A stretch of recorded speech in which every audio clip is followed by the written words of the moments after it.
Hello, we are the Young Guns. I'm Mikey Niemeyer, joined by Parker Ray. We shoot straight the sports analysis and news that you need to hear.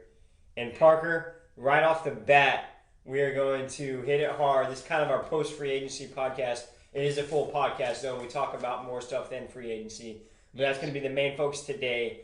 And the main focus of the whole podcast is that Kevin Durant signed a 2 year, $54.5 million deal, kind of left some money on the table to go to the Golden State Warriors. And I'm I have a lot of feelings and emotions about this. Yeah. So if you want to speak within the next 15 minutes, go ahead. Yeah, I know I'm going to let you round things out because you definitely have an emotional attached to this, but I was pretty pissed too. But you know what? What it comes down to is this. I think it's very bad for the league. One thing, the league has just gone to a very, very dark place overall. I'm going to let you talk a little bit about individually, like how it it changes your view on Kevin Durant. But for me personally, I'm looking at the overall as the league, and I guess team loyalty is dead. Um, Yeah. Trying to build a team from the ground up. You know what? Screw that. We're just gonna see if we can just go to the highest bidder. And as a player, I'm just gonna see how much money I can get out of the deal, and just how much glory or personal rewards I can get out of the deal. Well, So honestly, I don't mind money all that sense because you look at baseball and it's a money happy league. Like yeah, people follow the money, and I feel like it keeps a very good balance on yeah, kind of the league after the okay, Yankees' reign. I feel like it's kind yeah, of balanced out, and the prospects have. If you get a lot of prospects with it, so a lot of young talent coming into the league, people chasing the money is a very good way to keep the league balanced. I think, it is, but it is, but yeah. I get what you're saying. It definitely hurt the league overall. I was getting to not just the money thing in general, but that was definitely one of them. But I was just getting to the overall just character of players and character of people nowadays in society in a smaller portion. I'm not here to bash society right now, but I'm talking about the NBA. But people in general are all about themselves. There's nothing for just let's see if we can get this thing or like building stuff. It's all about buying now, and there's nothing players like to do nowadays when it comes to just working hard and developing a team.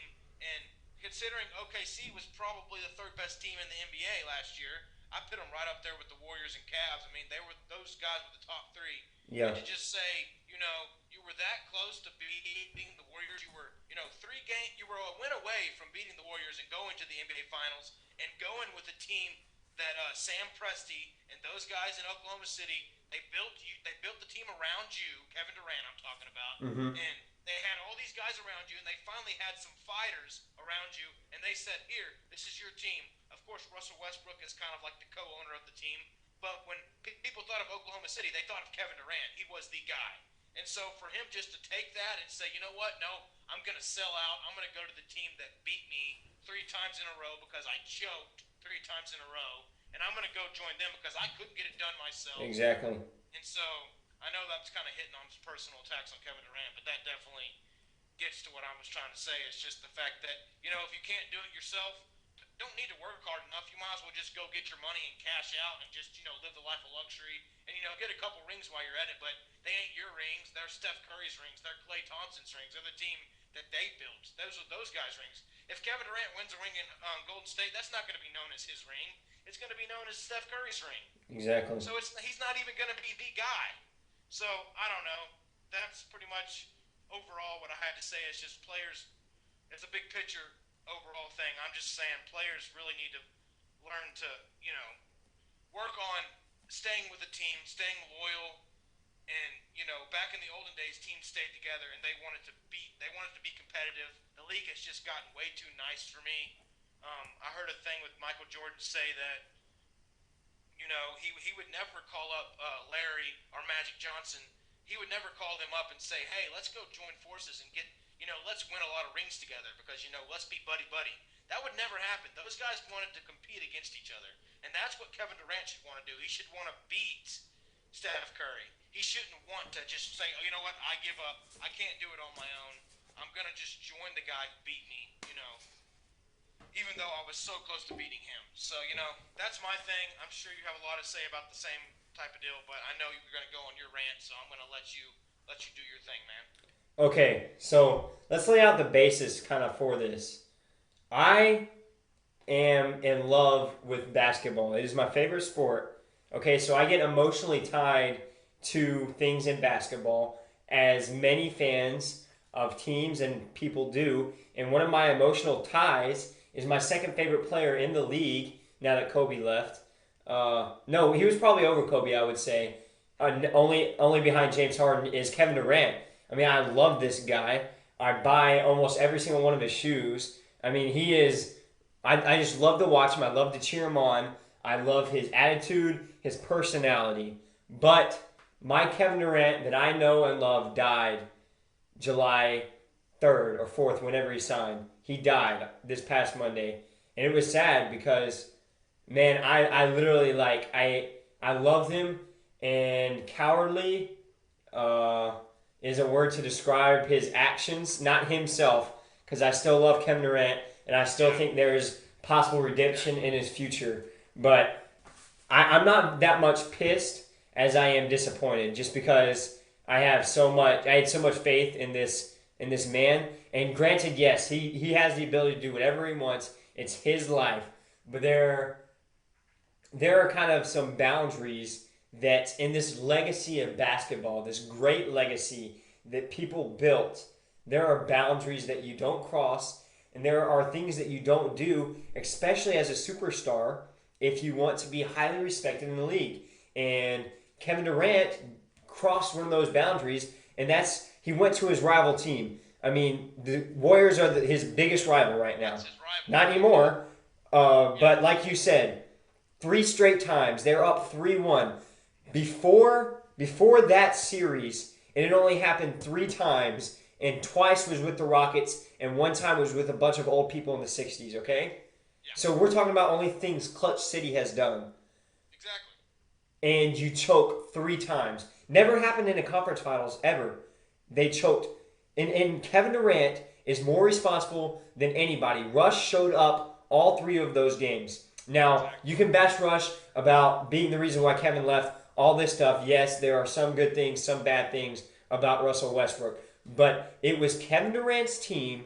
He did not take the bull by the horns, and he took the easy way out by going to the Golden State Warriors. Like you said, and like Charles Barkley, a guy who I actually respect a little bit after he said this, he said, it's a whole lot different when you're the bus driver trying to win that championship.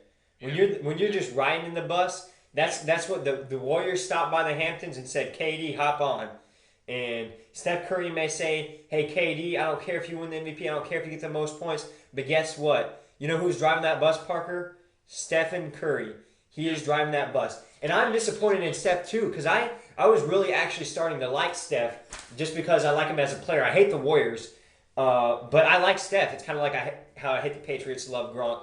It's a love-hate relationship. But I lost everything because all respect for Kevin Durant and Steph Curry, 2 of the top 3 players in the league, only behind LeBron James, in my opinion.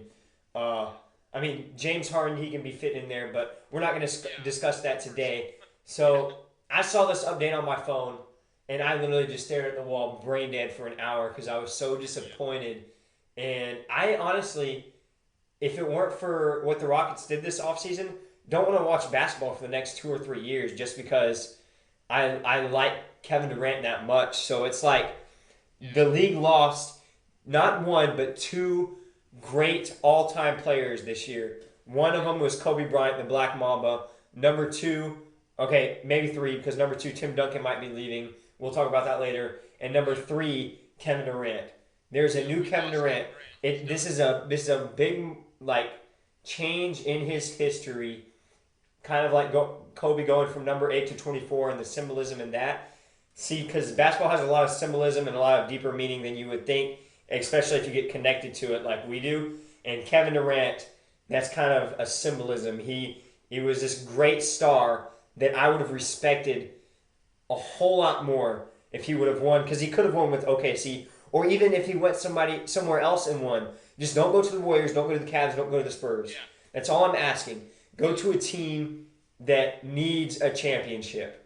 Don't ruin this game that we all love. Because Kevin Durant, it is your choice. I know that. But there are so many people that were affected by this decision, and the fans were most affected by it. So that's what I have to say about it. A whole lot more disappointment. Yes, I was pissed a lot, but so I'm glad we didn't do the podcast on Monday or Tuesday, whenever they did it, because I would have been a lot more pissed. I'm just more disappointed at Kevin Durant, and I feel like I lost one of my friends today. Yeah, and to just pretty much add on what you said, it's aggravating, and yes, it's his choice. It's just for me personally, I know you said he could have gone anywhere else, but for me personally, I was just upset the fact that he left OKC at all for me.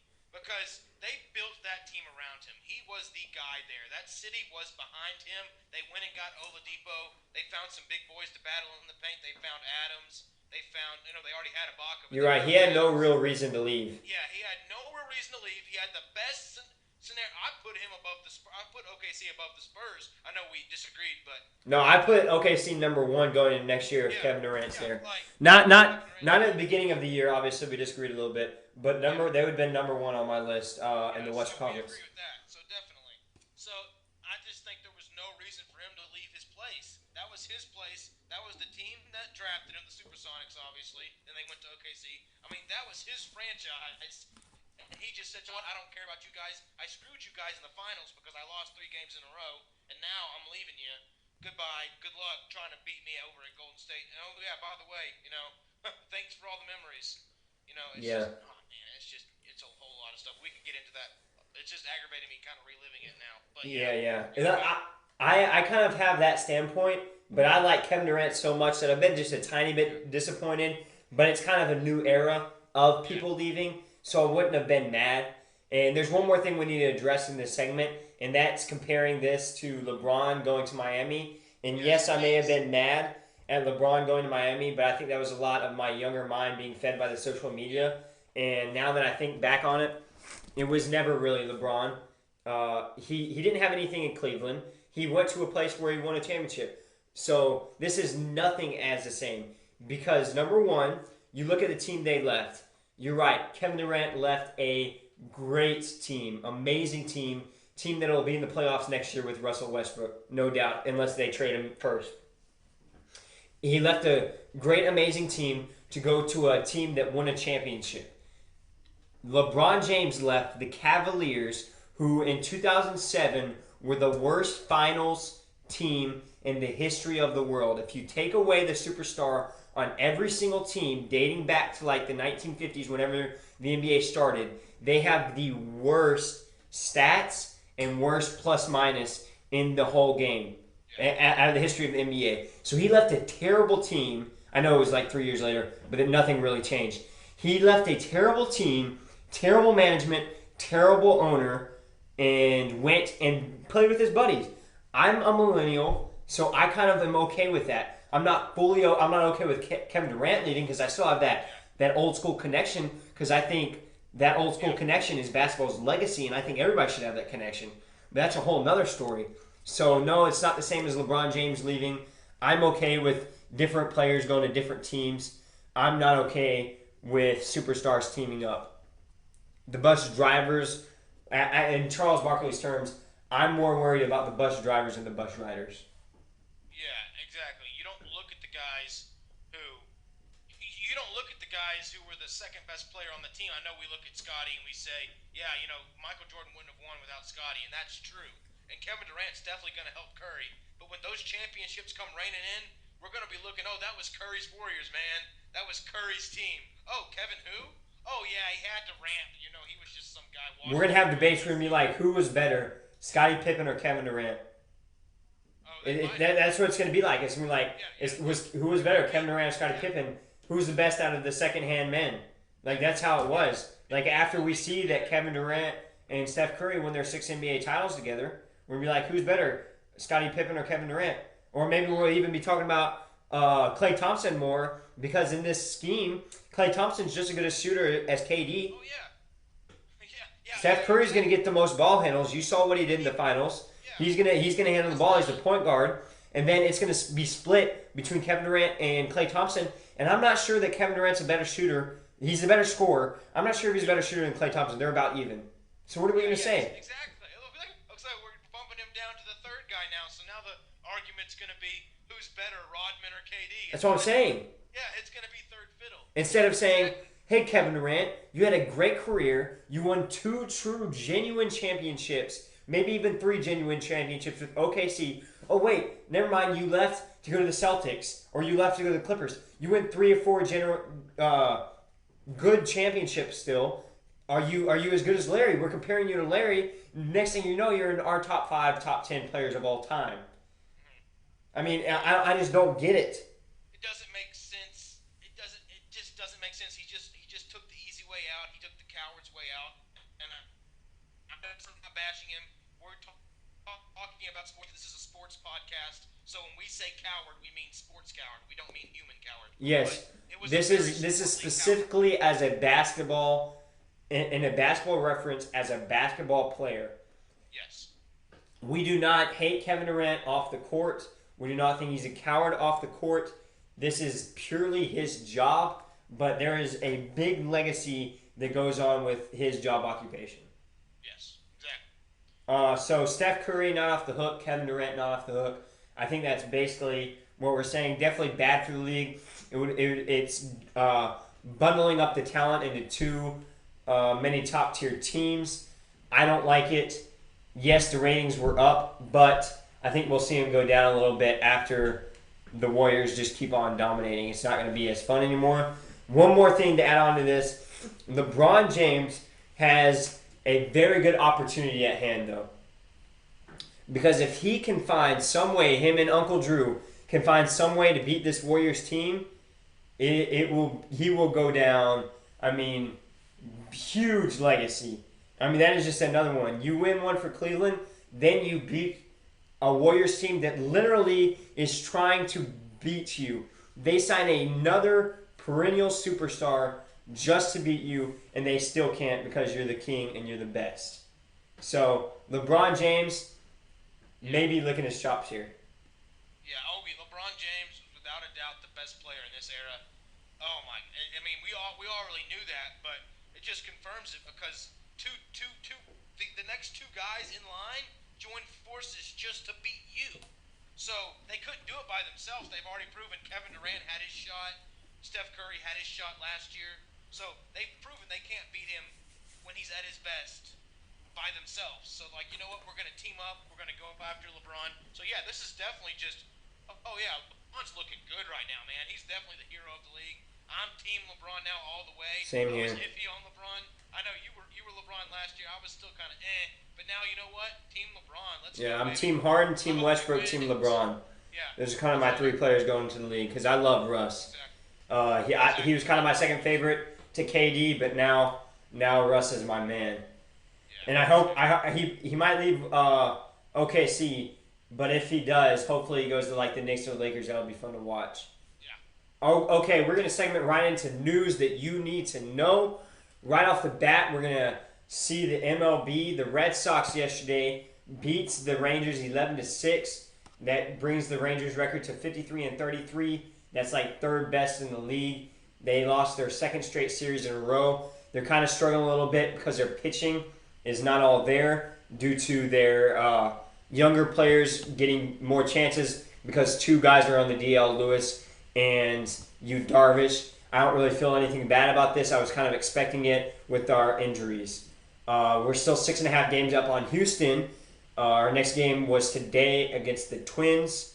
This is Thursday, July the 7th. So by the time this podcast is out, hopefully later tonight, the game will be over. The Astros beat the Mariners 9-8. Shout out to Valbuena. I think you're going to talk about it a little bit. With a series sweep over the Mariners. Next game is today versus the A's. They bring their record of 46-39, 6.5 down to the Rangers. But they are 7 games ahead of 500 now. So that is a very big sweep that happened. Can you tell us any more about this game, Parker? Yeah, I was just gonna update you on the A's. I just watching. We lost to the A's, so Okay. 3-1. It was a very low-scoring game. Kind of disappointing coming off a series sweep. I know it's hard to win four in a row in any kind of league, but especially in the MLB. So yeah, hopefully we can bounce back. We got a four-game series with the A's. But when it comes down to just the three-game sweep of the Mariners, and especially last night's game where Valbuena came in clutch, it was just a back-and-forth game. The Mariners are right there with the Astros, second and third. They're both battling in the AL West. They both have similar identities. They both like to hit the long ball, and the Mariners don't strike out as much as the Astros, but their pitching probably isn't as good as the Astros either. So it kind of levels out. But they're very similar teams. It was a fun game to watch. Valbuena came in clutch at the end of the game with the eighth inning, the bottom of the eighth, with that two-run homer. And even though we still put Gregerson in almost, but we held on. We're still messing up in some areas, but I kind of like where we are heading into All-Star break. If we can just keep within 6 or 7 or 8 games with the Rangers, I think we're doing all right. So that's my overall look at the Astros. The Rangers are still going to be the top of the AL West going into the All-Star break, obviously. But if the Astros can just kind of hang around, I think we'll be all right. All right, so that's the MLB. Topping it off, though, San Francisco have the new best record in the league with their win over the Rockies 5-1 yesterday. They're 54-33, only one game ahead of the Rangers, or half game ahead of the Rangers, half game or tied with the Cubs. So everybody's blowing the Cubs horn, everybody's blowing the Red Sox trumpet, but the real winners out of this kind of halfway through the season are the San Francisco Giants. They're taking the league by storm and expect them to give the Cubs a run for their money in the ALCS this upcoming October. Oh yeah, dude! I'm so excited that another team's finally taking the forefront. Cubbies are kind of falling off. Of course, it didn't hurt them with the All-Star voting. The Red Sox and the Cubs are both dominating the two All-Star teams. We'll get into the All-Star game later on. But Yeah. man, it's just you might as well have the Cubs and the Red Sox play a regular season exhibition game because that's pretty much what it's going to be. Yeah, basically. And they are going to be playing in a series this weekend, I believe. Okay, J.J. Watt, number 3 on the player rankings, NFL Network, behind Brady at 2 and Cam Newton at 1. Is this the right spot for J.J., who was number 1 last year? Number 2 should be where he is. I can't put him above Cam right now, although I do love him, and he's the best defensive player in the game. But just the breakout year Cam had at the quarterback position, and obviously teams are going to place more value on a QB. Even though J.J. Watt, for his position, stands far above the rest of any defensive lineman or any defensive player at all. There's really no defensive player that comes close to him. Maybe Von Miller, but he's still kind of way down there. So, it's disappointing to see him all the way at 3 because Brady should have never been ahead of him. I love Brady, but it should have been switched. JJ should have at least been 2. But I honestly couldn't put him above Cam because Superman had a breakout year. He pretty much was the offense for the Carolina Panthers. Yeah. They really didn't have a good receiver. Their best receiver was Ted Ginn, and he's pretty much known as a speed guy. He isn't even his hands are terrible. He catches the ball with his body. He doesn't run great routes. He pretty much just runs vertical routes. He did have Greg Olsen. He was kind of... Greg Olsen was a great target at tight Yeah, end. and so Ted Ginn just had to kind of open up the lanes for Greg Olsen. That's kind of what happened. So basically that Cam Newton didn't have a whole lot of help, though. That's what you were getting to, except from D'Angelo Williams. He was pretty good. Oh, excuse me, Jonathan Stewart. He was pretty good this year. Yeah. Okay, yeah, I think J.J. Watt's number 1, but that's in my heart. Definitely 100% biased on that because I love J.J. I think he has the best work ethic I've ever seen out of an NFL player. Obviously, I didn't watch a whole lot of NFL from back in the day, so I can't compare him to a lot of those guys, but I definitely think J.J. deserves to be number 1. That's just my opinion. I think before it's all said and done, he will be the best defensive player of all time. Yeah, that's all you can ask for. It's too young to tell right now, and this is the quarterback-driven league, so a quarterback's going to be number 1. Yeah. So it's just how. So I'm not mad, but in my heart, J.J. Watt's number 1. Okay, congratulations to Russell Wilson, who got married to his wife's wife Sierra. So congrats to them. All right, on to some Wimbledon, the championships for tennis, basically one of the major championships. Serena Williams, our hometown or our country hero, wins in 2 sets over Nesnina to advance to the Wimbledon finals versus Kerber. This will be Saturday at 8 a.m. If you like competition, watch this because Serena Williams is very fiery, very fun to watch, and it's Wimbledon. It's the highest of the highs. So I encourage our listeners to watch because it is very fun, very interesting. Okay, in the Wimbledon finals for guys. Oh, by the way, Kerber is also the woman who knocked out Venus Williams, Serena Williams' sister, in the semifinals. All right, and for the guys, Roger Federer, a big name, beat Cilic in 5 sets to advance to the semis versus Raonic. That'll be Friday at 7 a.m. And Andy Murray, the British hero, beat Tsonga. You'll like Tsonga. Tsonga is like a really big, kind of like a Pacific Islander. I think maybe he's from Australia. He's a really big dude, and he basically just kills the ball every time. He's pretty legit to watch and very frustrating to play against. But Murray was able to handle him in 5 sets to advance to the semis versus Berdulak, something like that. Friday at 9:30 a.m. Yes, I just butchered that name.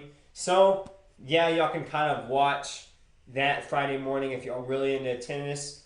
But tune in on Sunday because you'll probably see an all-time great match between Roger Federer, and Andy Murray. All right, on to some more boring sports. Excuse me, I did not say that. Golf. Dustin Johnson won his first major in the U.S. Open by 3 strokes over Jim Furyk. So congrats to Dustin Johnson. Very deserved win because it was evading him for a long time, and he had led in many majors. So yeah, congrats to him because the majors were running away from him like, I don't know, elephants run away from rats.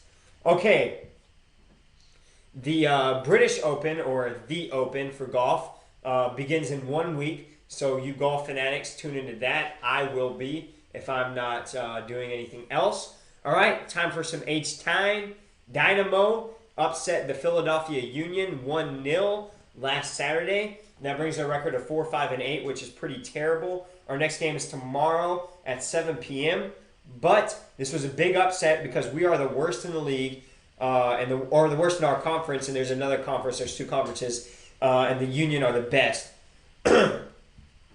So it was a big win for us. We won in the 95th minute, which is extra time, not overtime, but extra time. It's kind of like stoppage time. That's what they call it. On a free kick. It was a beauty curled in by Christian Maidana, our new signing from this offseason. So it was a very exciting win, and hopefully, I'm only putting this in here because hopefully it will spark us to start winning some more games and maybe be a lot more exciting. Okay, yesterday in the European Championship, Portugal beat Wales 2-0 to advance to the European Championship Finals. Cristiano Ronaldo, one of the best in the world, had a beautiful header, and it was all downhill from there for Wales. It was just a great game by Portugal, and they will be looking to win their first major tournament ever, I think. Okay, and earlier today, France beat Germany 2-0 to advance to the European Championship Final. I'm kind of sad about this because I was rooting for Germany, and I love them. They're kind of my second pick to win it, so I'm sad that they lost. But I can honestly say that France did deserve to win because Germany lost on a turnover near their goal and a handball in the penalty area, which led to a penalty kick. So if you know anything about soccer, those were 2 bad mistakes. Basically, an interception, pick 6, and a safety. Basically, that is what happened to Germany, and France was able to take advantage, winning 2-0. Antoine Griezmann will probably be the best player in the tournament. So Portugal versus France, Sunday at 2 p.m. It'll be a great game. You can watch Wimbledon that morning, go to church, get back from church, and watch some good old fashion football. Okay, that is it for the news you need to know. Me and Parker will be right back with you to discuss everything you need to know about this year's NBA free agency and offseason period. See you in 1 second. Welcome back. We are the Young Guns. We shoot straight the news and analysis of sports that you need to hear. I'm Mikey Niemeyer with my good old cuz Parker Ray, and we are going to talk about some NBA free agency. Excuse me. All right off the bat, KD went to the Warriors. We already talked about that. It's kind of not important to my life anymore. Dwayne Wade just today announced that he is signing with the Chicago Bulls on a 2-year, $47.5 million contract. And I'm not going to state the money on all of these, but this one was kind of important because he went to the Bulls majorly because that's his hometown, and he wanted some money considering he doesn't know how long he'll last left in the league, and he already has 3 championships. So I don't blame him for going to the Bulls. The Bulls are still a pretty good team, so look for Dwayne Wade to kind of lead them and help out Jimmy Butler. Maybe that's what his plan was the whole time. Yeah, and for, I get on to players about, doing stuff for the money and the glory. But in Wade's case, he was 34 years old. If any player deserved to get the amount of money he deserved out of the league, it's Dwayne Wade because he has been cheated his whole career. Yeah. Pat Riley's always treated him as it's inexcusable. Yeah, it is, and it's your guy. And Pat talked about missing him, but Pat's a selfish, rich businessman. He only cares about his money, and so if he can just kind of cheat players out of money, he will. And that's what he was doing his Dwayne Wade's whole career. He was never the highest paid guy on the team, and he leads the Heat in almost every important category. Dwayne Wade is the best guy. Mm-hmm. So yeah, and Miami sports fans, I feel sorry for you, but you gotta blame Pat Riley for this because he was just treating Dwayne Wade like crap. And so take your ball and go home. Literally, he's going back home. Chicago. I hope he retires there as a Bull. That's his dream place. That's where he envisioned playing. It felt right. Yeah, it just felt right. There was no negativity about it. It was just like, all right, Wade, you do you, man. You go home, you do your thing, and we'll be here rooting for you because I love Dwayne Wade. Still one of my favorite players. Yeah. Okay. So I'm just gonna go ahead and we'll talk about the Bulls here for a second. Yeah. So they signed Dwayne Wade. And I believe their other signing was Rajon Rondo on a 2-year contract. So the Bulls, who got rid of Derrick Rose and Joakim Noah and Pau Gasol, fought that back with the signing of Dwayne Wade and Rajon Rondo. My question to you, Parker, is are they better or worse after this offseason? I'm going to go with they're better, but not much better. Yeah. It's not really going to make a difference whether they had Rondo, Wade, or Butler, or they had Rose, Noah, Gasol, and whoever else, Butler still. One difference I want to say is I think that Dwayne Wade's leadership will help them get into the playoffs a lot easier. Yeah, I think they'll squeeze into the playoffs. I don't know how far they'll go, but I definitely think they'll make it now because last year they didn't even make it. So But, they'll be better. They won't be much better. They definitely won't be contenders. Right now in the East, it's stacking up to just where I see, maybe 2 or 3 teams as possible contenders. Yeah. I throw in my third team. It's kind of a wild card team, but it's a team we've talked about over text message that I think we both agree on has done pretty well this free agency. But anyway, back to my point. So I'm going to say they get better, just not a lot better. Yeah. So I agree with that. They lost some good centers, but remember, they have a very good 4/5 guy, Nikola Mirotic. Look for him. He's played very well over the past couple of years, so look for him with his opportunities to be able to shine in that 4th or 5th spot. And I don't know who they drafted, but hopefully they can have another guy fill the void. Maybe, I don't know, somebody please fill the void in the 4th spot, most likely. But Mirotic is a very good guy. All right, on to our next thing. In our last podcast, we were expecting this. Andre Drummond signed with the Pistons on a 5-year max deal. Okay, and next would be Mike Conley signed with the Grizzlies on the highest dollar contract ever. 5 years, $153 million. I think we already talked about this, that we think Conley deserved it just because he's such a Yeah. great player and very valuable to his team, and definitely the best player on his team.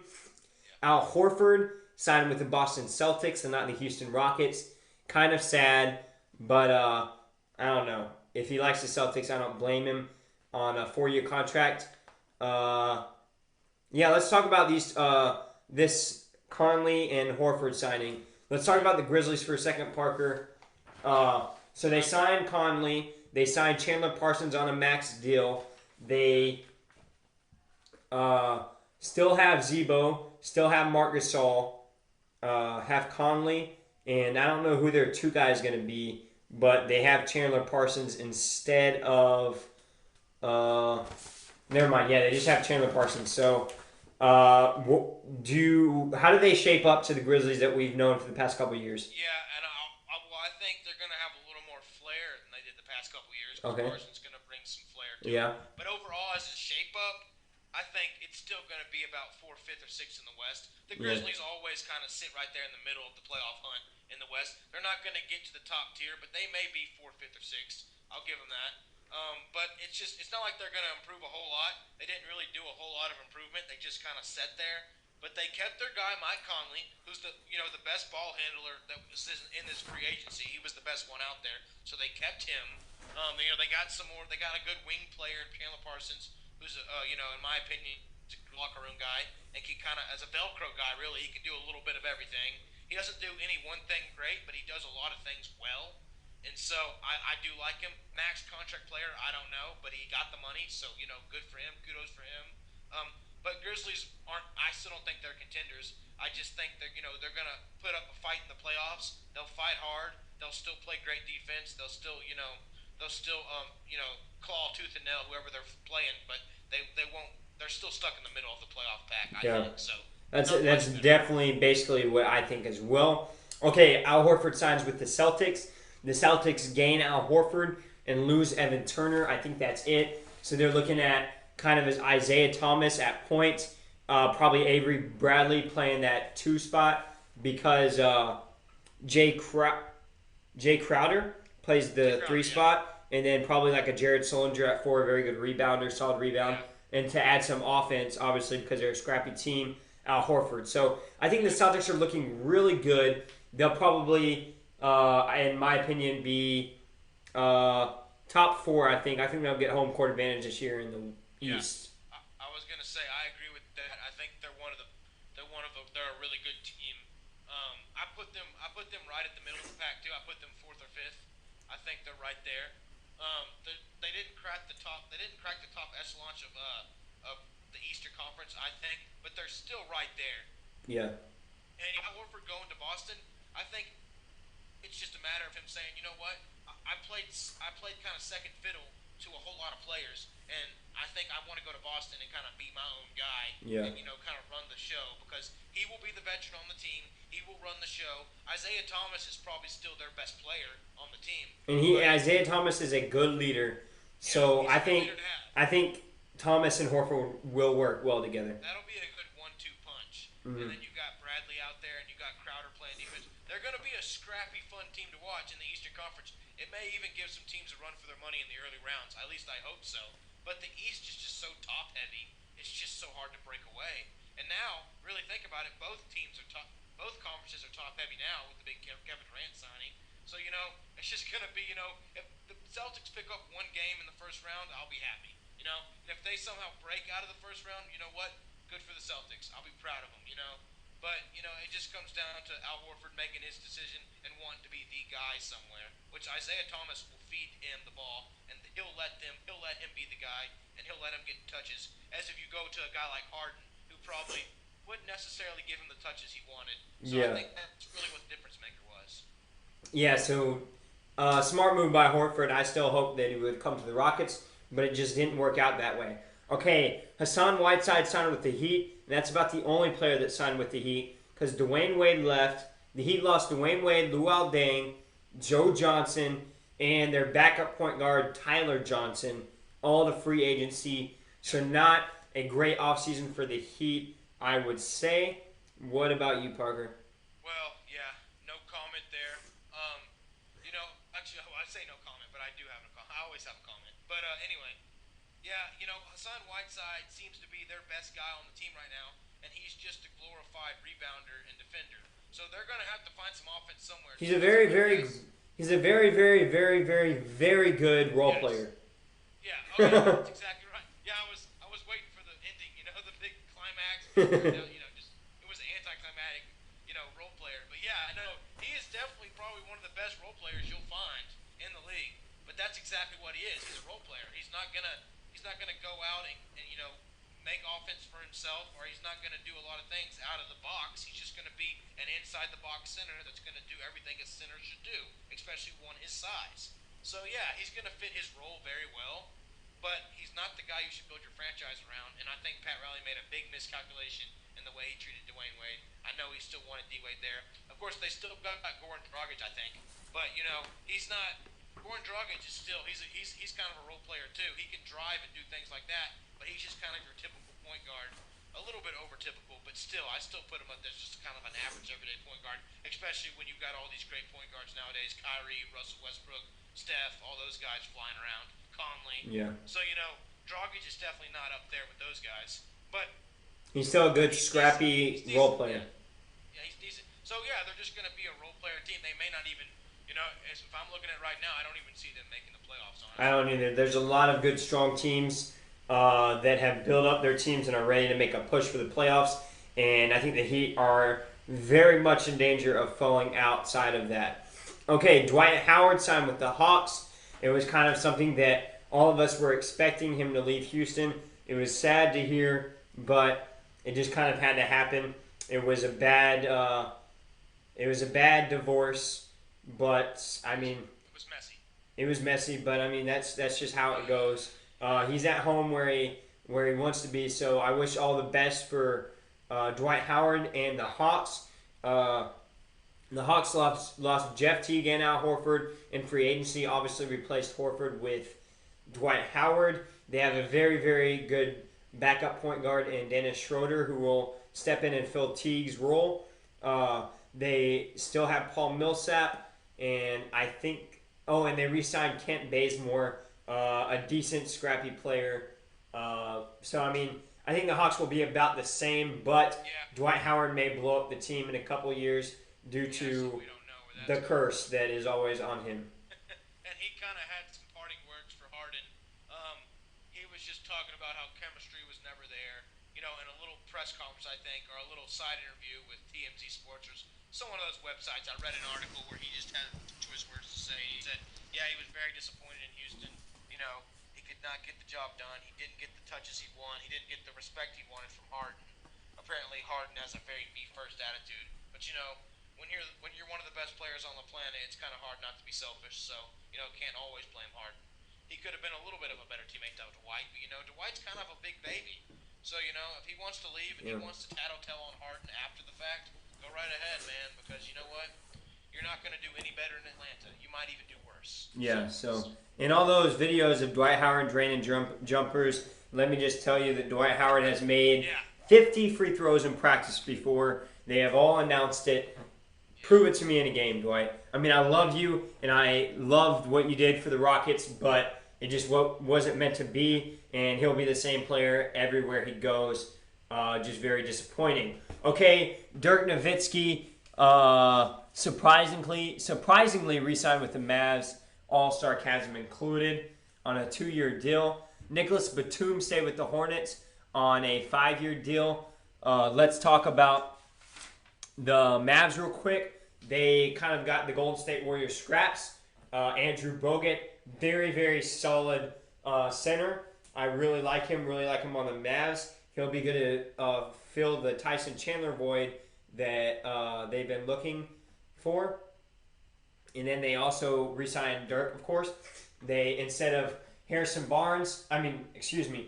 Chandler Parsons, they signed Harrison Barnes. These are basically the same players, just two different names and two different looks. They re-signed Wesley Matthews, and I believe they also re-signed Darren Williams. So they basically kept everybody and added Andrew Bogut. So yeah, and Solid. What? And I think they also ended up getting Harrison Barnes as well. Yeah, they did. But I was saying Harrison Barnes is Chandler Parsons, so I was just kind of canceling him So out. he kind of fills in. Yeah, okay, Yeah. I get you now. So basically, what I'm saying is they're the same team, just with Andrew Bogut. A lot better than Zaza Pachulia, who they also lost in free agency. So I like Zaza, but Andrew Bogut's way better. So look for the Mavs to. I mean, they surprised us this past year, so the Mavs might do some pretty good things this year, or they might fall off the wagon. You never know. The Mavs are just kind of a teeter-totter waiting to happen. Yeah, the Mavs are kind of a hit and miss team. Mark Cuban's going to stack a team to the best of his ability. He's all about the here and the now. He's going to go for the one-year championship. He's not going to be worried about building teams forever. He's like, give me enough veterans that want to play and know what they're doing, and I'm going to stack my team now, which is a good strategy, actually. He's a businessman, so that's how he does business. He's always been a high-risk, high-reward guy. That's just how he is. That's Marky Mark. But, so, you got to love him. Got to love the Mavericks, although we're not too big fans of the Mavericks, but, most people like the Mavericks. But, I see them like 7th or 8th seed if they make the playoffs. They're not getting much more than that. The West is just too difficult. So I think either 7th or 8th if they do make it.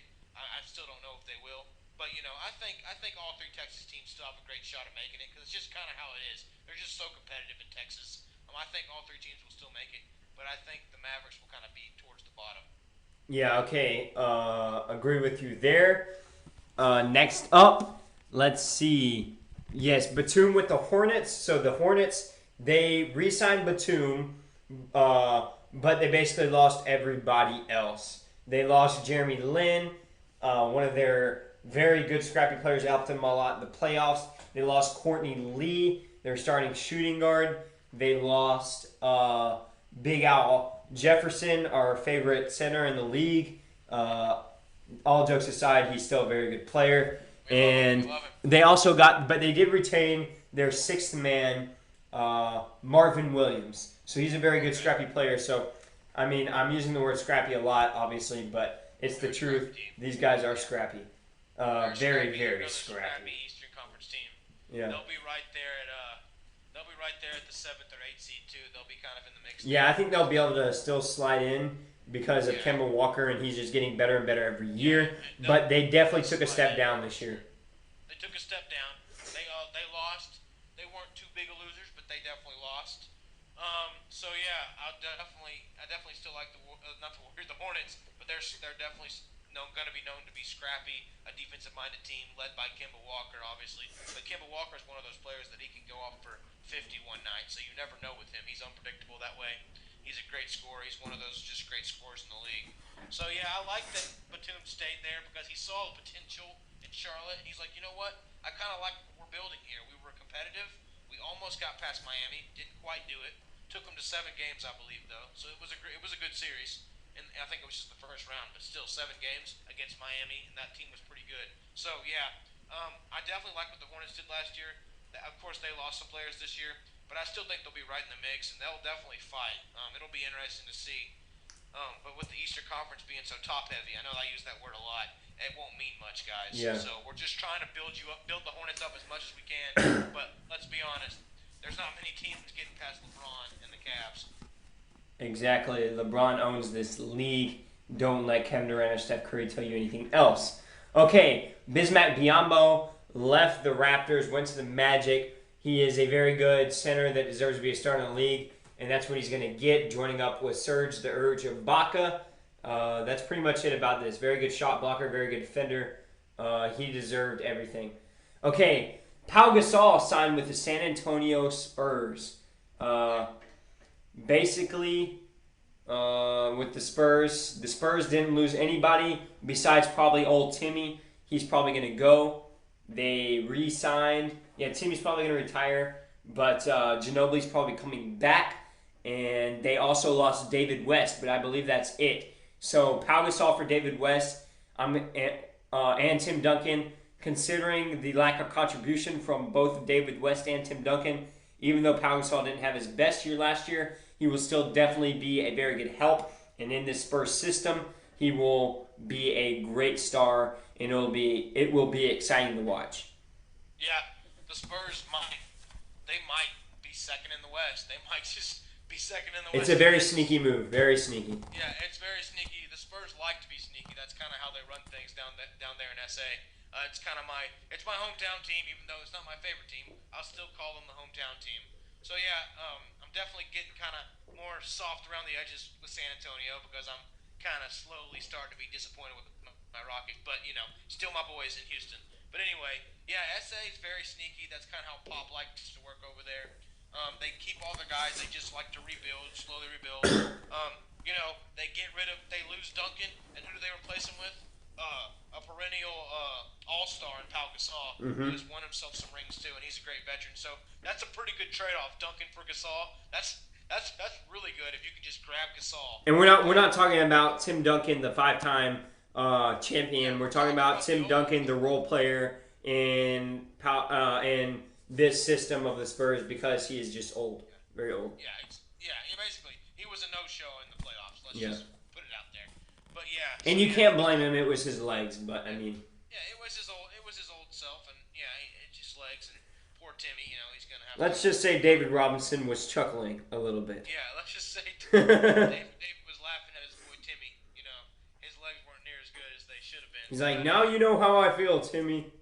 Yeah, he's blaming his legs. Blame his legs. That's what you can do when you're an old and you're a 5-time champion like Timmy. You can blame your legs because we'll let it slide this time. But yeah, Timmy definitely a hometown favorite here in Kerrville. A lot of my friends like him, so I'm not gonna badmouth Timmy. But if it is your last season, we'll definitely send you off when we know your retirement's official. We'll do that right. Yeah. For now, we wish you the best, man. Whatever your decision is, if you're watching this somehow, we wish you the best. You were, probably the best power forward to ever play the game. So yeah, totally agree. Love, buddy. All right, on to the LA Lakers. They re-signed Jordan Clarkson on a 4-year deal. Very good re-signing. Clarkson is a great player. And they also signed Timothy Mozgov for a crazy amount of money. But Timothy Mozgov is a solid center in this league. So not worth the money, but he will be a very good player to fill in their void at center. They also signed Luol Deng, a very good scoring wing. So look for the Lakers to be not great, but at least a little bit more exciting this year. Yeah, and you pretty much said it on the Lakers. I really have nothing to further to that. So we can just keep your fingers crossed, Lakers, that you get Russ, because it didn't really work out with DeMar DeRozan. Because I was hoping DeRozan would kind of go to the Lakers, even though I wanted him to stay up north with the Raptors, because I like DeMar in the purple and gold. Yeah, and Russell Westbrook, he was a UCLA guy, right? Like that was his college. Yeah. Okay, so he would be going back home to LA. So if they got Russell Westbrook, is that what you're saying when you said Russ? Sorry, you meant D'Angelo Russell. You meant Russell Westbrook. Right? Yeah. Yeah. If they got Russell Westbrook and obviously have D'Angelo Russell side by side with him, that'd be a pretty good duo. And then you have Timofey Mozgov clogging the paint. So LA would definitely be exciting and buzzing if they got Russell Westbrook to kind of come in and replace Kobe Bryant. And I really hope, I'm sorry for OKC, but for Russell Westbrook's sake, just get out of OKC and start somewhere else, man. Because it's just getting bad over there, man. It's just sad. It's just going to be sad there for a long time. He just needs to get out of that funk. Whatever Kevin Durant did with him is going to stick with him because that's still going to be known as Kevin Durant's team. Even though Russell is the only guy there now, it's still going to be originally known as a team that was built for Kevin Durant. So he needs to go to LA and say, hey guys, you build around me now. This is my place. This is showtime. You build around me. I'm going to be your franchise player. Let's go. I'm going to be the Black Mamba 2.0. There's nobody better to replace the Black Mamba than Russell Westbrook. That guy's attitude is very similar to Kobe. He has the facial features. He has the go-get-it attitude. I'd love to see him in LA wearing purple and gold.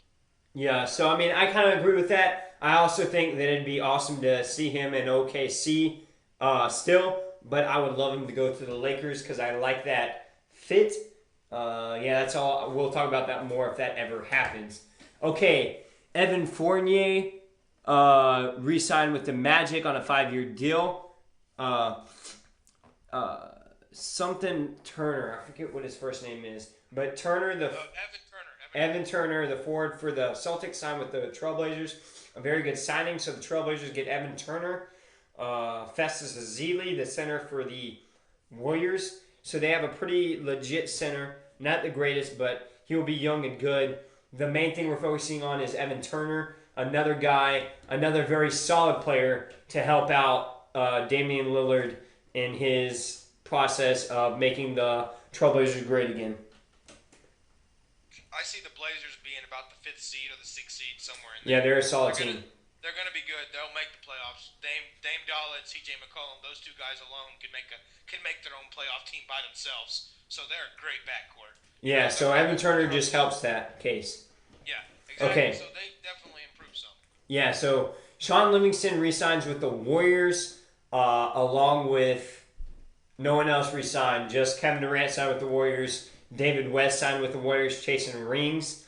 Don't blame him, though. He's an old player, not a bus driver. So ride any dadgum bus you want to, David West. Exactly. Ray Allen may come out of retirement to play with the Warriors, too.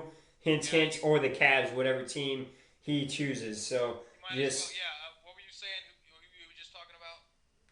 Ray Allen? Ray Allen, yeah, he actually did sign with the Warriors today. Okay. I did not see that. So he's officially chasing another ring. Yeah, so I don't get it, but I mean, do whatever you want, your 41-year-old self, Ray Allen. I don't really care, because you're not a bus driver. You're a bus rider. Yeah. Okay, next, Jeremy Lin. Obviously, we said that he left the Hornets. He signed with the Nets. This was the Nets' only real signing. They traded Thaddeus Young to the Pacers for a draft pick. So, I mean, the Nets are going to suck still. Jeremy Lin might have some Lin sanity filling it back in New York City. Okay, Courtney Lee signed with the Knicks. And we're finally going to talk about the Knicks just a little bit here. They traded for Derrick Rose. So they have Derrick Rose at point guard. Courtney Lee kind of filled this last void along with Joakim Noah, who signed at center. Courtney Lee comes in and signs at shooting guard. Very solid player in Courtney Lee. Very good role player. Joakim Noah is a very good center. Very good role player. Kristaps Porzingis is very special, just young. Carmelo Anthony is a great scorer, not a great leader. Derrick Rose was once a great leader, has bad knees. So, if all things go bad for the Knicks, they miss out on the playoffs and no one watches them.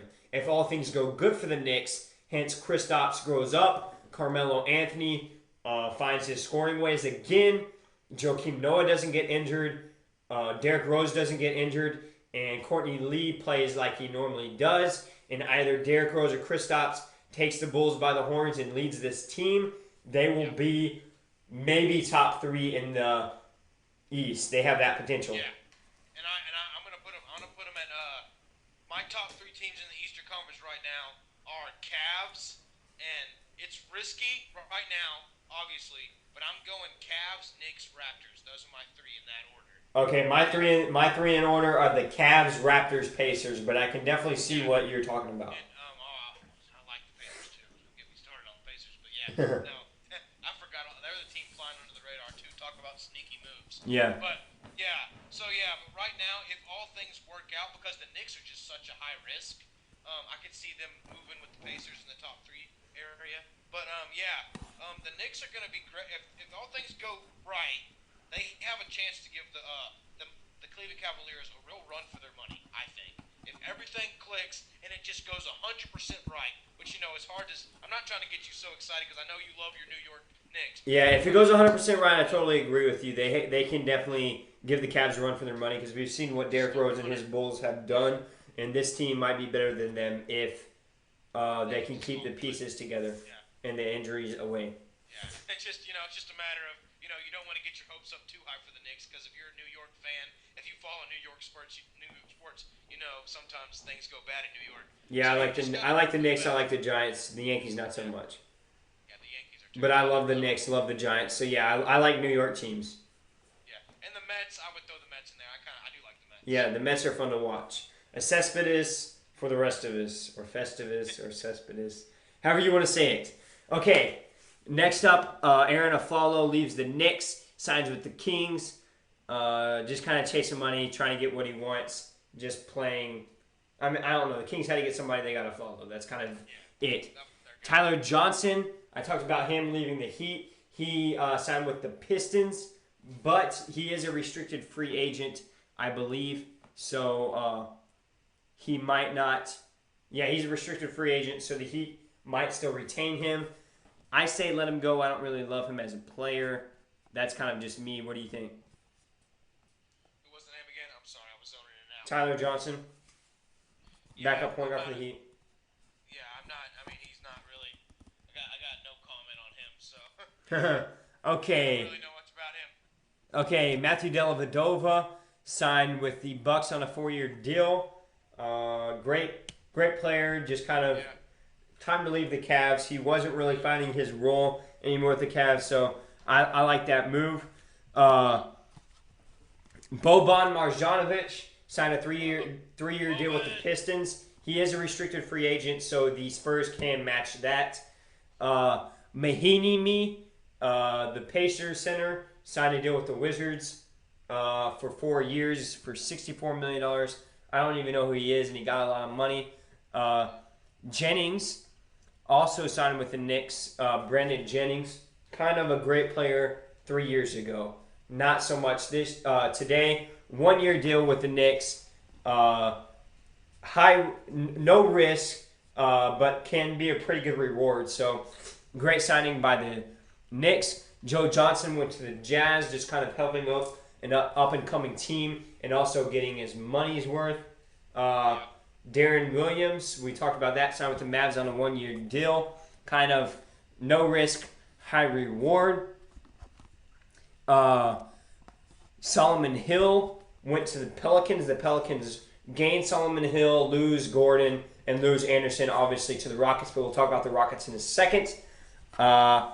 Finishing this up, Leandro Barbosa left the Warriors to go with the Suns because the Warriors don't need him anymore because they have Kevin Durant and they can't afford to pay him. So he's going to go back to his former team, probably to retire.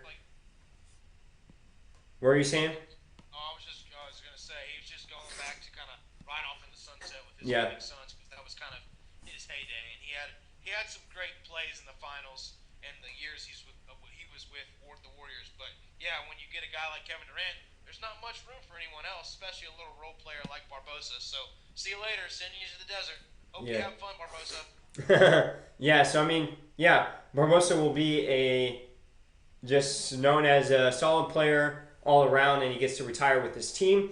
Okay, the Clippers re-sign Austin Rivers, and Jamal Crawford, 2 legit re-signings. Maybe they can stay healthy this year. Seth Curry went to the Mavs. Watch out. If he ever is just as good as his brother, the Mavs will be looking very good. And David West went to the Warriors. We talked about that. Manu returns. So I think that's it. Just to talk about 2 other guys. Jeff Green, solid defender, goes to the Magic, trying to fill that Oladipo void. Magic won't do much. And Jared Dudley also goes to the Suns. That's not very much a big deal either. Trey Burke went to the Wizards for a 2nd rounder.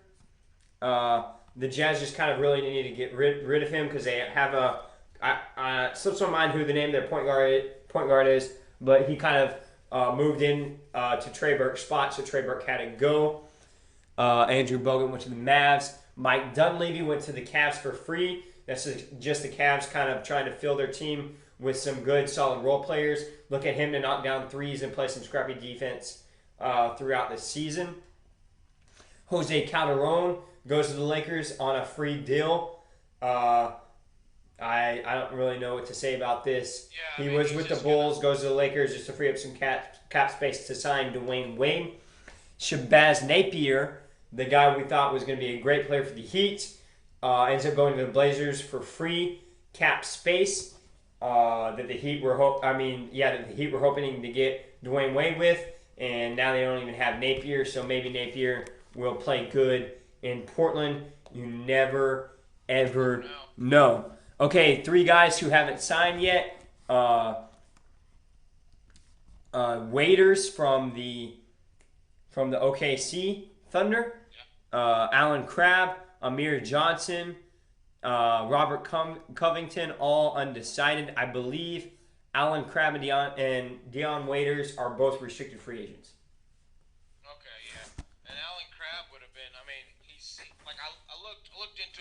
seems like he's a pretty good defender and probably a good three-point shooter.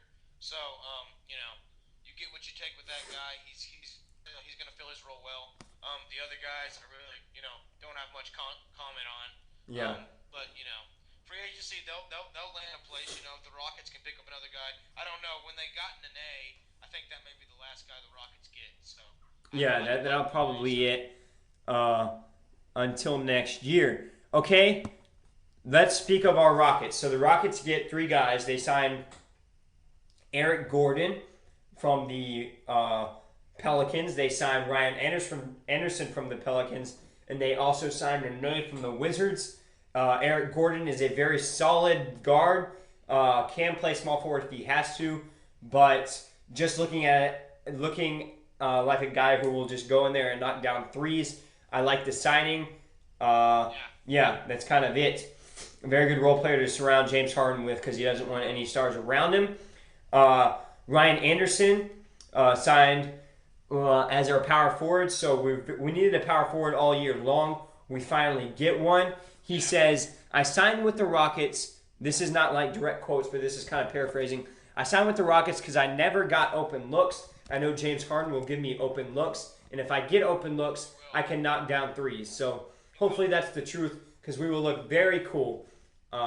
With these 2 guys are basically our top 2 signings. We said screw it to defense. Basically, we're just focusing on offense. So don't really know what to expect from the Rockets next year, except from the fact that they will definitely make the playoffs, I think, and they'll be very exciting if they can score some points, which they should be able to do. Yeah, we should definitely be able to score points, and I think we'll be pretty good next year. I don't know. We may squeak into the playoffs. We will. I think we'll make the playoffs, but it'll just be by squeaking in the bottom tier. I don't know if we'll crack the front tier or not. But James Harden can do some magical things, so yeah, we'll see a lot. We'll know a lot about the Rockets after this year. And you'll see with me, this is the kind of guy. I'm just kind of a guy of the moment when it comes to sports. Not much anything else. When it comes to sports, I get sucked into the hoopla. So as we get closer to basketball season and we start doing more and more podcasts, I'm going to start picking the Rockets to go all the way. So y'all just be ready for that. But for now, I'm looking over and I'm saying we'll be lucky to squeeze into the Western Conference playoffs. But I think we will. I think we'll have some fun. We'll definitely be more entertaining because we won't be struggling with our identity. We'll be embracing the all-offense identity. Yeah. That's going to be our thing. We're not even going to pretend to play defense, guys. Y'all don't understand. We're going to focus 100% of our efforts on offense. So we're going to look like the old Phoenix Suns teams back when D'Antoni ran there and you had Nash, Stoudemire, and Marion and all those guys running up and down. Barbosa, Boris Diaw, all those guys shooting threes, just having fun. I think that's what it's going to be, and it's going to be James Harden kind of playing that Steve Nash role. He's going to facilitate. If you can shoot the 3-ball, he'll pass it to you. But if you're a guy who wants to post up like Dwight Howard, sorry, you have no room on this team because we do not want to slow down. We want to run and gun. So it's going to be fun. It's going to be very entertaining. Yeah, so very entertaining, and we'll also be able to see as a league, as a whole fan base of the National Basketball League, we'll be able to see how a team works out just with one star and a bunch of good role players surrounding him. So the Rockets will speak a lot to us and the league about what's going to happen. And to round off this segment, we are going to talk about the salary cap. Today, some news was 2017 salary cap was expected to jump from $94 million to $107 million, and now it's only going to jump from $94 million to $102 million, which means the Warriors will have trouble re-signing all their players after this year. So the Warriors, although it's very rare, there is a possibility that this can blow up in their faces. Yeah, they took a huge risk getting Durant, and it's all or nothing for them. If they don't win the finals, it's a bust. I mean, it's a terrible year. If they don't have a season better than 73 wins, it's a terrible year. Honestly, all the pressure is on them. They should top that 73 win mark, and so the pressure's going to be on them. The target's going to be back, and it'll be fun to watch. The fact of being a top-heavy league means there's room for surprises. Everyone's expecting a Cavs Warriors rematch in the finals, which could very well happen. I mean, I'm almost 90% sure it will happen. But I'm up for surprises. I'm game. I'm down for a surprise. Come on, NBA, step up. Let's bring a wild card in and let's show the world that there's other teams besides those two guys. And hopefully, in NBA, some team from the Western Conference or some team from the Eastern Conference can step up and knock those two big dogs off the thing because it'll blow up in not the Cavs' face as much because they still have LeBron. They'll be fine, and he's pretty loyal to Cleveland now. I think from what I heard, but I think it could really blow up in Golden State's face because their whole franchise could just fall apart if this doesn't work out. So you know what? I'm excited. I'm rooting against them. So I hope it doesn't work out. So we'll just have to wait and see, guys. Yeah, so that's basically it. We are just going to segment right into our free agency biggest winners and losers. I'm going to name my top three of the winners column, and then you'll name your top three, and we'll talk about it because I think that's a little bit better. So at number one, the biggest winner, obviously for me, even though it's a risk, and like you said, major risk, it has to be the Warriors. They got Kevin Durant. I mean, they won free agency, in my opinion. Number two, the Pacers. And this isn't free agency as much as it is the whole offseason winners and losers. So the Pacers did very good signing Al Jefferson, trading for Jeff Teague, and retaining Monte, retaining Paul George, and also trading for Thaddeus Young. So they're looking very good. And my number three is obviously the Knicks. So I think the Pacers look better than the Knicks right now, mainly because of health-wise. They are a lot more less risky to take, so that's why I have them ahead of the Knicks right now. Okay, the winners are very similar, Micah. So I don't know if we just want to go into detail. You can kind of talk about the Knicks if you want, and I'll talk about my number three team, which is Boston, because our first two are spot on. I got Golden State, and me and you have been talking back and forth about Indiana. They have been really sneaky good. So my number two is Indiana, my number one is Golden State, and my number three is actually Boston, because I Okay. feel like with getting Horford, that kind of helped them. Obviously, the Knicks have done great, and I don't know why I overlooked them just now. But I was kind of just thinking of some random teams, and it just popped up. Boston got Horford, so I was You like, can you know what, definitely they make a were. case for Boston.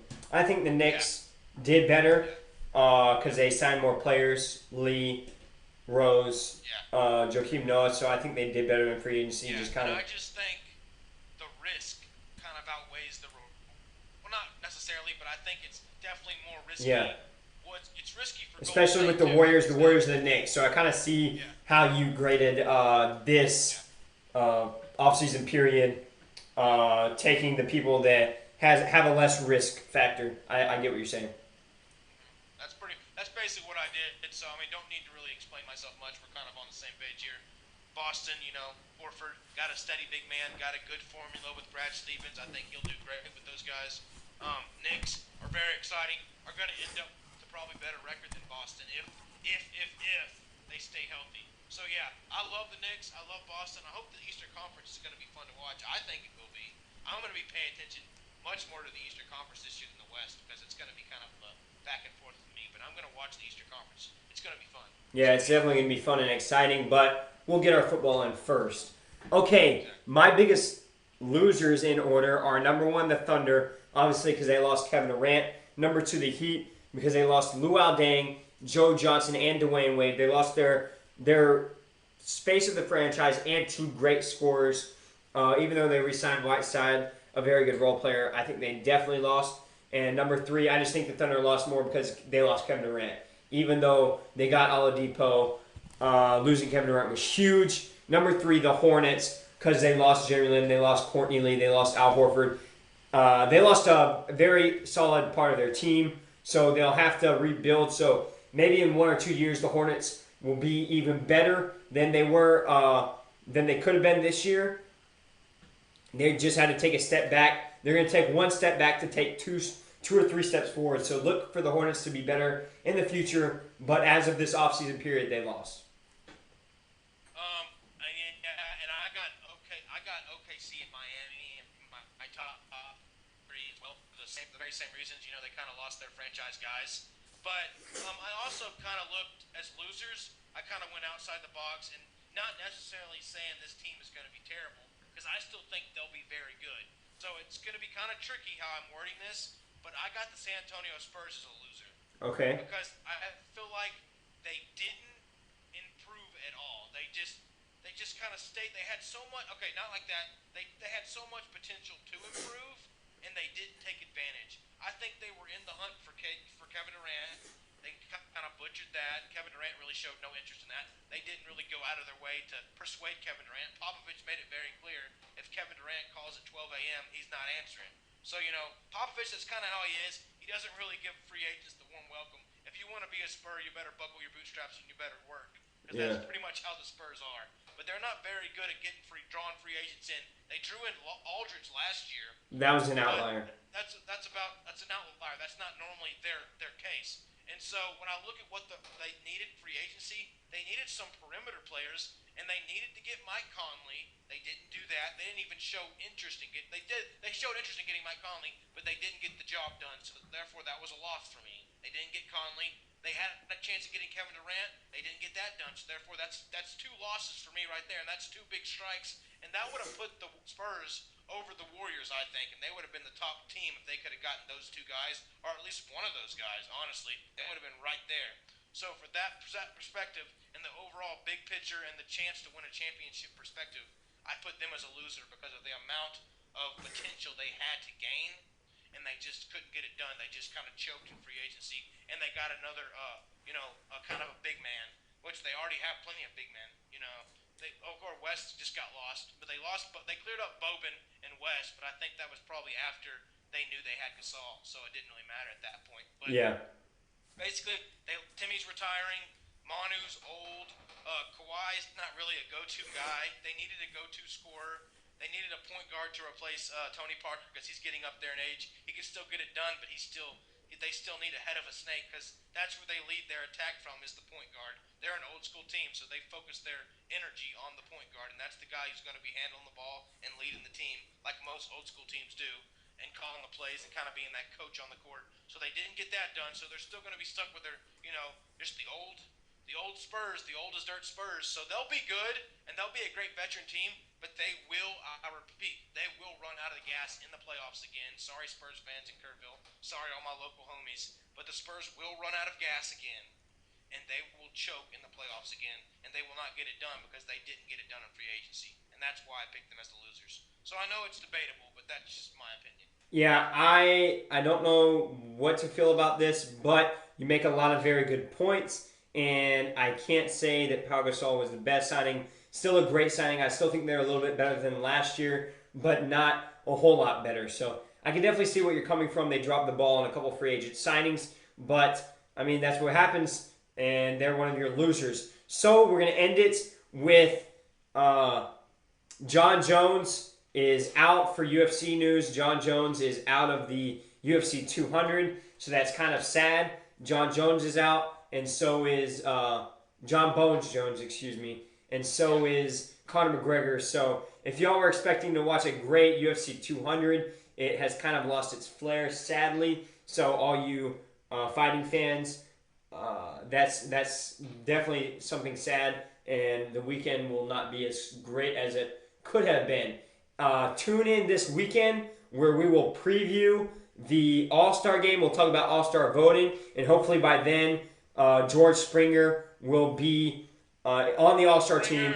So the Rangers got 2 players. The Astros got 2 players. We'll leave it at that. We'll talk a little bit more about that this weekend. Vote George Springer. Go to the Astros page on Facebook, Astros Twitter account, and you can vote this Friday, which is tomorrow. Vote tomorrow for George Springer on Twitter. And you can also go to MLB.com and vote. Please vote George Springer. Definitely deserves to be in the All-Star game.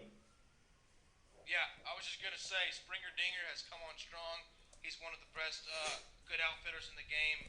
And you got the final vote candidates. It doesn't seem anywhere close. It's got to be got Ian Kinsler, Evan Longoria, Dustin Pedroia, which you can make the case for Dustin Pedroia every year. But Michael Saunders from Blue Jays, and then you got my boy George Springer. In my opinion, George Springer is by far the best player on that list. Same so here. Please get out and vote. Rangers fans, help us out. We'll take your vote, Rangers fans. We know we're representing Texas here, so let's go. But yeah, Rangers and Astros both should have had more All-Stars in my opinion. But it's just how the cookie crumbles. Vote as many Texas guys as you can though, because we represent Texas. Yeah. So That'll be exciting. That is very fast and upcoming, the All-Star game. So it will definitely be fun to watch and to preview. So we'll definitely be talking a lot of MLB, maybe some halfway through the season awards or something. But we'll get a lot more MLB involved as the NBA kind of flares down and the NFL hasn't flared up yet. So with that, please leave a like, comment on our Facebook page. Please support us. You don't have to listen to a whole podcast. We don't expect you to, but please leave a like and read the template so you can know which things you want to listen to. And please, we love criticism, and we have almost 300 likes or 300 likes on our page now. So if there are 300 people who are always watching our page, so if anybody wants to sponsor us, we would love that. We want to keep this going, and we need some help to do that. So please, if you want to sponsor us, contact me or Parker Ray. We will. We got 299. We're almost to 300. Okay, so we're one away from 300. So we have a lot of support. We just need a little bit more of a boost. So please contact me or Parker if you want to be a sponsor. We will let your product be known everywhere. With that being said, we are the Young Guns. I'm Mikey Nehmeyer, joined by Parker Ray. We are the cousins that shoot straight, the sports news and analysis that you need to hear. Goodbye.